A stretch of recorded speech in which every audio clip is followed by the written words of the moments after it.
ನಮಸ್ಕಾರ ನನ್ನ ಕುಟುಂಬದವರೇ ಮತ್ತು ನನ್ನ ಸ್ನೇಹಿತರೆ, ಇವತ್ತು ನಾವು ನಾಷ್ಟಕ್ಕೆ ಶಾವಿಗೆ ಉಪ್ಪಿಟ್ಟು ಮಾಡುತ್ತಿದ್ದೇವೆ. ಶಾವಿಗೆ ಉಪ್ಪಿಟ್ಟು ಮಾಡಲು ಬೇಕಾಗುವ ಸಾಮಾನುಗಳು: ಶಾವಿಗೆ, ಉಳ್ಳಾಗಡ್ಡಿ, ಟೊಮ್ಯಾಟೊ, ಹಸಿಮೆಣಸಿನಕಾಯಿ, ಹಸಿ ಗಜ್ಜರಿ, ಹಸಿ ವಟಾಣಿ, ಕೊತ್ತಂಬರಿ, ಕರಿಬೇವು.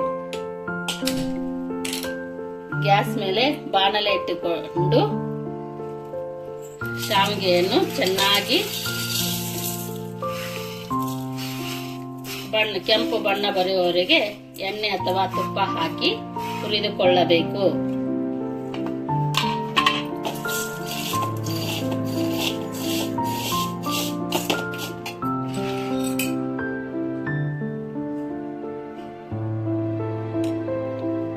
ಶಾವಿಗೆ ಕೆಂಪು ಬಣ್ಣ ಬರುವವರೆಗೆ ಹುರಿದುಕೊಳ್ಳಬೇಕು.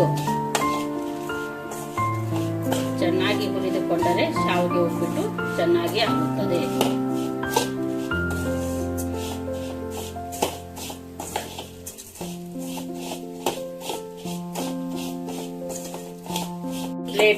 ಹುರಿದ ಶಾವಿಗೆಯನ್ನು ಒಂದು ಪ್ಲೇಟಿನಲ್ಲಿ ತೆಗೆದಿಡಬೇಕು.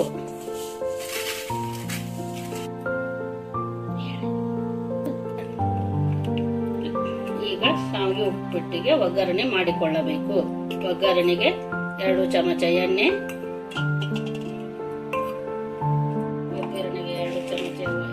ಉದ್ದಿನಬೇಳೆ, ಕಡಲೆಬೇಳೆ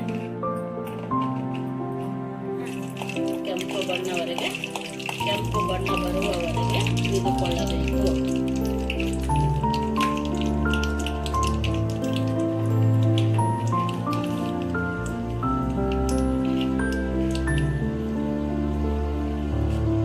ಇದಕ್ಕೆ ಸಾಸಿವೆ, ಜೀರಿಗೆ ಹಾಕಬೇಕು.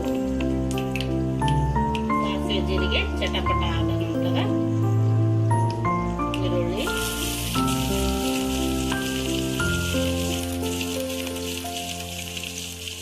ಹಸಿಮೆಣಸಿನಕಾಯಿ,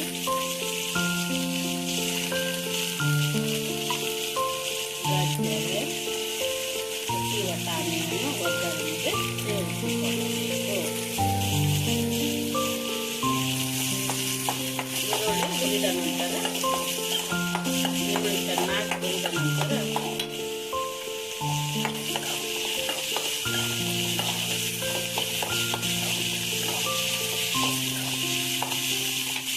ಟೊಮೆಟೊ ಮತ್ತು ಕೊತ್ತಂಬರಿಯನ್ನು ಹಾಕಬೇಕು.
ಚಾನಲ್ಗೆ ಲೈಕ್, ಶೇರ್ ಅಂಡ್ ಸಬ್ಸ್ಕ್ರೈಬ್ ಮಾಡಿ.